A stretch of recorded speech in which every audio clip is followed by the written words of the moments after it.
गोपाल, हीरा और मोती की कहानी। गांव के किनारे एक छोटा सा कच्चा घर था। उस घर में एक मेहनती किसान रहता था। उस किसान का नाम गोपाल था। गोपाल गरीब जरूर था, लेकिन उसका दिल बहुत बड़ा था।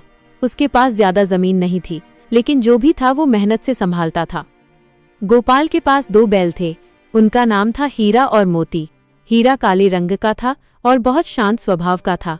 मोती सफेद रंग का था और थोड़ा चंचल और शरारती था। दोनों बैल हमेशा साथ रहते थे और एक दूसरे से बहुत प्यार करते थे। गोपाल उन्हें जानवर नहीं बल्कि अपने परिवार का हिस्सा मानता था। दिनचर्या और प्रेम। हर सुबह सूरज निकलने से पहले गोपाल उठ जाता था। वो सबसे पहले अपने बैलों के पास जाता था, उनके सिर पर प्यार से हाथ फेरता था। वो मुस्कुराकर कहता था, तुम दोनों ही मेरा सहारा हो। हीरा धीरे से गर्दन हिलाता था और मोती खुशी में पूंछ हिलाता था। थोड़ी देर बाद गोपाल बैलों को लेकर खेत की ओर निकलता था। रास्ता लंबा होता था, लेकिन तीनों साथ चलते थे। हीरा धीरे धीरे मजबूती से चलता था। मोती कभी आगे निकल जाता था और उछलने लगता था। गोपाल हंसकर कहता था, अरे मोती, धीरे चल। खेत पर पहुंचकर गोपाल हल तैयार करता था। हीरा और मोती हल खींचना शुरू कर देते थे। धूप तेज होती थी और पसीना बहता था, लेकिन दोनों बैल बिना रुके मेहनत करते रहते थे। गोपाल बीच बीच में उन्हें आराम देता था, उन्हें पानी पिलाता था और प्यार से सहलाता था। वो खुद भूखा रह जाता था, लेकिन बैलों को कभी भूखा नहीं रखता था। संकट का समय। एक साल गांव में बारिश नहीं हुई। आसमान सूखा रह गया और बादल नहीं आए। खेतों में दरारें पड़ गईं और फसल पूरी तरह खराब हो गई। गोपाल बहुत परेशान हो गया। घर में अनाज खत्म होने लगा और पैसे भी खत्म हो गए, लेकिन गोपाल ने अपने बैलों को भूखा नहीं रखा।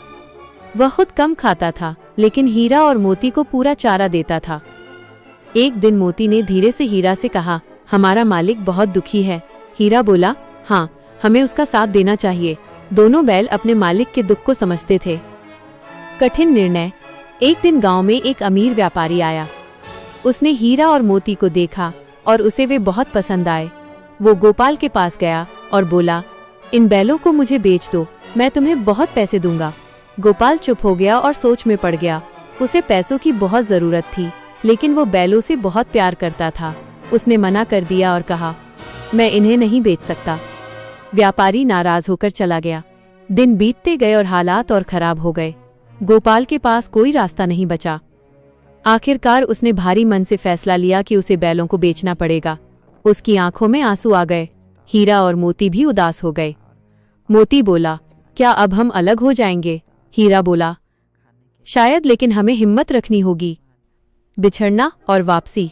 अगले दिन व्यापारी फिर आया। उसने बैलों को खरीद लिया और उन्हें लेकर चला गया।